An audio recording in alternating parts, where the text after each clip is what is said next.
Hello and welcome to the news at 6 p.m. on Africa News 24 TV. I am Lydia Ajayi. Let's take a look at some of the stories making headlines. TINUBU Sanwo-Olu orders bid Olusegun Awolowo farewell. Rivers Speaker, 15 lawmakers defect from PDP to APC. Pressure mounts on slot as Liverpool struggle ahead of crucial weekend. Now the news in details. President Bola Tinubu, former Vice President Yemi Osinbajo, Senate President Godswill Akpabio, Governors Babajide Sanwo-Olu and Dapo Abiodun were among top dignitaries who attended the funeral of Olusegun Awolowo on Friday in Lagos. The service, held at Our Saviour's Church, Tafawa Balewa Square, drew political leaders, Anglican bishops, traditional rulers and business figures who honored the late NEPC CEO and grandson of Chief Obafemi Awolowo.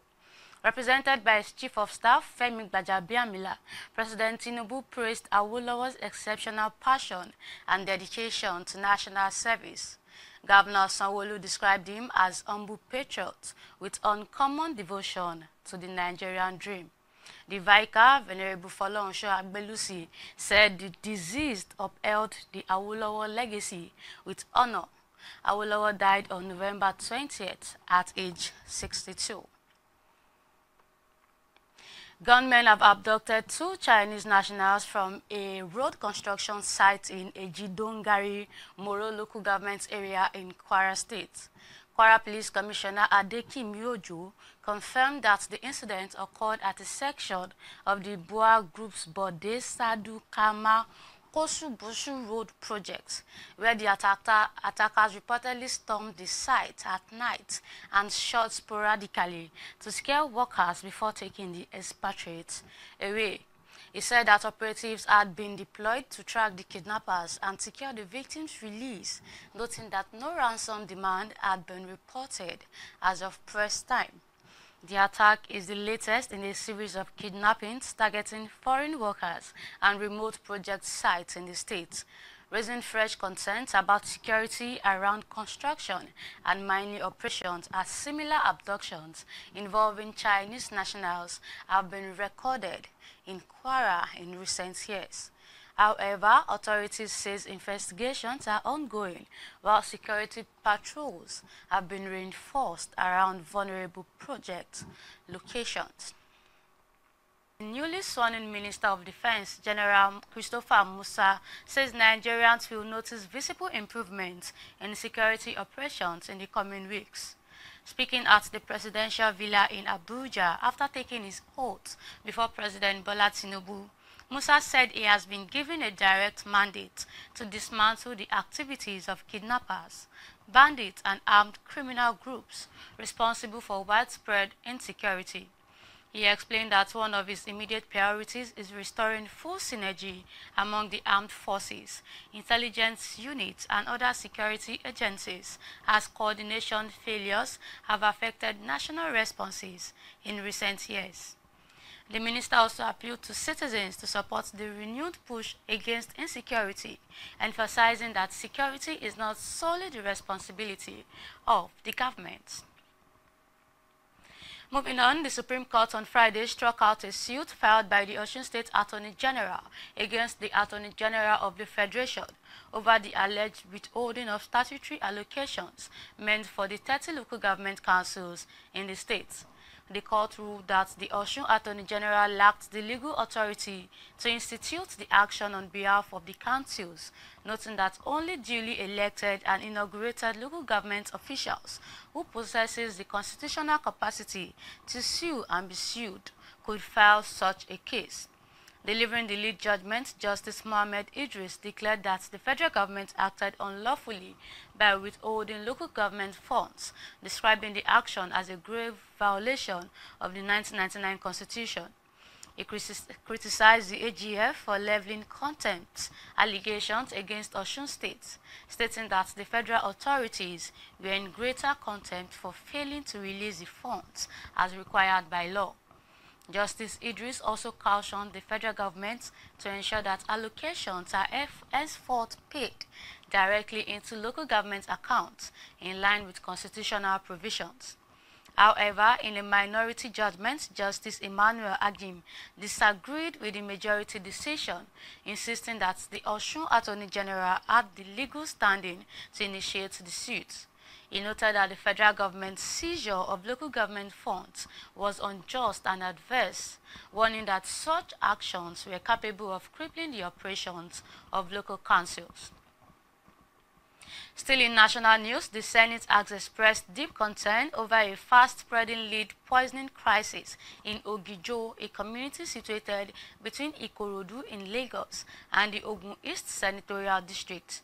A motion moved by Senators Mukail Adetokunbo Abiru and Benga Daniel, representing Lagos East and Ogun East respectively, revealed that scientific tests have confirmed dangerous levels of lead contamination in the environment, water sources, and residential areas. Lawmakers described the situation as a severe environmental and public health emergency threatening thousands of residents, especially children who are more vulnerable to lead poisoning. Investigation linked the contamination to several used lead-acid battery recycling factories operating in the area for years without adequate environmental safeguards. The Senate called for an immediate nationwide crackdown on illegal recycling plants and urgent medical intervention for affected communities.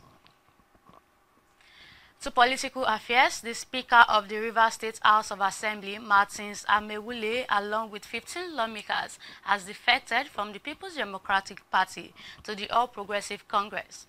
The mass defection was announced during Friday's plenary in Port Harcourt, where he disclosed that he had formally notified his ward chairman of his exit from the PDP and initiated the process of obtaining full APC membership.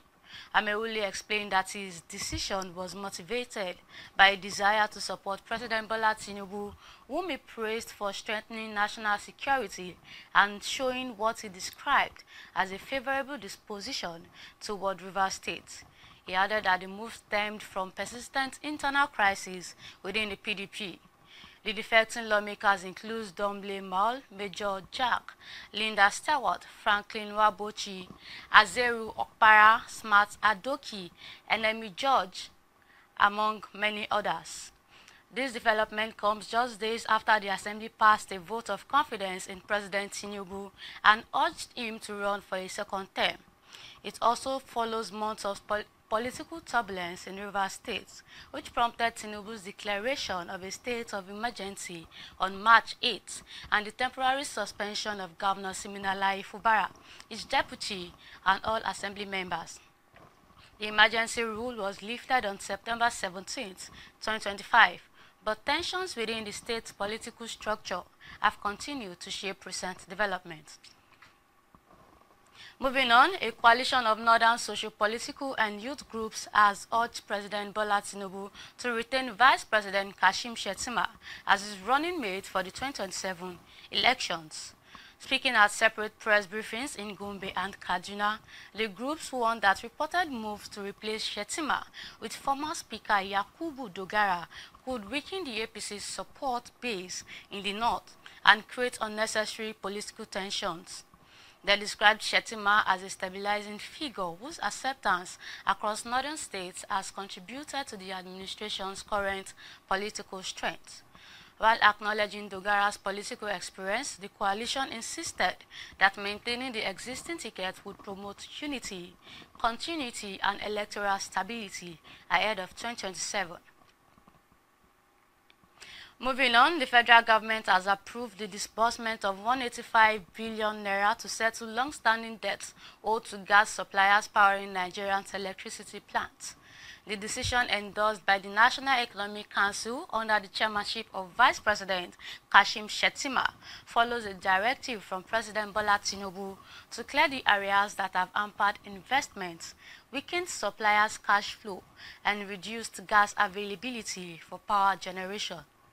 Minister of State for Petroleum Ekperikpe Ekpo announced on Wednesday that the payment would be executed through a royalty offset arrangement, describing the plan as a decisive intervention to revitalize the country's gas supply chain.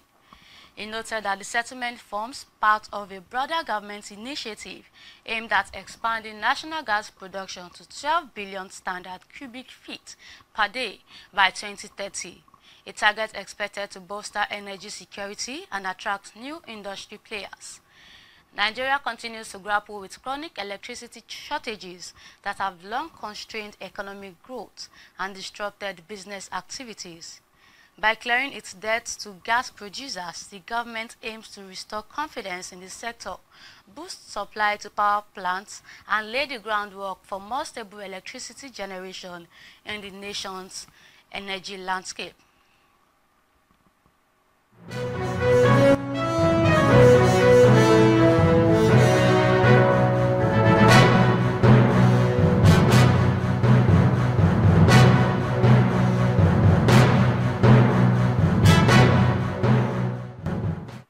And now in business, Nigeria's stock market continued its positive momentum on Thursday, December 4th, with investors recording 97 billion naira in gains, marking the market's third straight bullish session this week. Strong buying interest in key stocks such as UACN, Morrison, ETI, WAPIC and AXA Mansard helped lift market indicators, even though overall market sentiment closed slightly negative with more decliners than gainers. Market capitalization rose to 92.725 trillion naira, while the all-share index climbed to 145,476.15 points, boosting the year-to-date return to 91.34%. Analysts says the rebound reflects renewed investor confidence ahead of year-end portfolio adjustments. Nigeria's agricultural sector posted 30.5 trillion naira in nominal output in the third quarter of 2025, according to fresh data from the National Bureau of Statistics. Agriculture contributed more than 31% to real GDP, growing by 3.79% year-on-year, its strongest performance since early 2023. The NBS report shows that crop production remains the biggest driver, accounting for 20.13 trillion naira in output, while livestock, forestry and fishing also recorded significant improvements. However, experts warn that high production costs, inadequate storage, and poor pricing continue to affect farmers' profitability and despite the impressive performance. They called for greater policy support, better financing, and minimum price guarantees to stabilize the sector. And now on the foreign scene, the United States Supreme Court has cleared the path for Texas to use its controversial Republican-drawn voting map for upcoming elections. The map, backed strongly by former President Donald Trump, has been heavily criticized by civil rights groups who argue that it dilutes the voting power of minority communities. In a brief order, the Supreme Court declined to block the map, while legal challenges continue in lower courts, meaning the boundaries will stand ahead of what is expected to be a highly competitive election cycle. Advocates say the ruling could have long-term implications for political representation and electoral fairness in the state. Moving on, TikTok has announced that it will begin disabling accounts belonging to users under the age of 16 in Australia as part of efforts to comply with new child safety regulations. Under the new rules, flagged accounts will be deactivated and all previously shared content will be hidden from public view. Teenagers will be given options to verify their age, download their data, or wait until they turn 16 to regain full access. While acknowledging that the new measures may be upsetting to younger users, TikTok insists they are necessary to meet Australia's legal requirements for child protection. Users who believe they were mistakenly restricted can file an appeal by submitting proof of age, including government-issued identification or approved digital verification.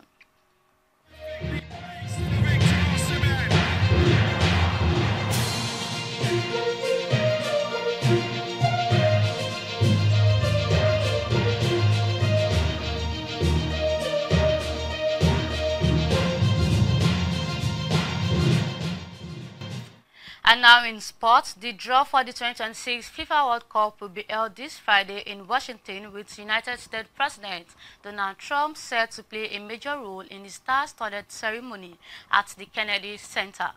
The tournament, which expands to 48 teams for the first time, will take place across the United States, Canada, and Mexico from June 11 to July 19. At the event, Trump is expected to receive the inaugural FIFA Peace Prize, recognizing efforts to unite people globally. The ceremony will be co-hosted by Eddie Klum and Kevin Hart, with performances by Andre Bocelli, Robbie Williams, and Village People.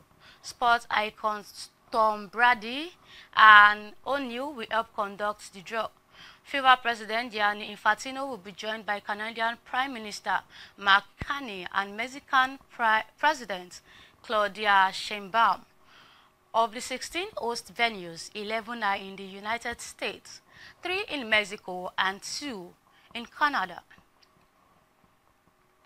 Liverpool visit Leeds this weekend under growing pressure as questions mount over manager and Slot's ability to halt the team's decline. Defensive frailties have become a major concern, with captain Virgil van Dijk form sharply criticized. The 34-year-old has conceded 3 penalties this season and was at fault for Sunderland's midweek equalizer at Anfield, fueling debate over leadership within a struggling back line. Meanwhile, Sunderland continues to defy expectations ahead of their daunting trip to Manchester City. Despite recent trends showing promoted teams dropping straight back to the Championship, Regis Libris' side are thriving, sitting just 5 points behind second-placed City. Their strong start contrasts sharply with fellow promoted side Leeds and Burnley, who are battling at the lower end of the table, as Aston Villa prepare for a clash with league leaders Arsenal at Villa Park, hoping to maintain their impressive momentum. This weekend's Premier League fixtures promise high-stakes action as teams at both ends of the table chase vital points.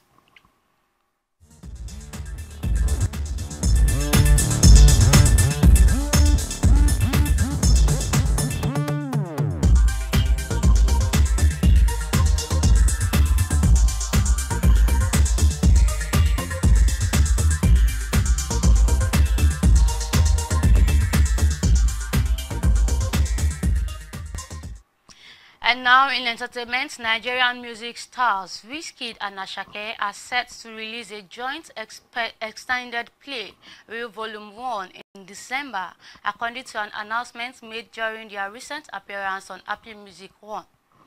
The artist also previewed an upcoming track titled Jogodo alongside DJ Tunes during the session.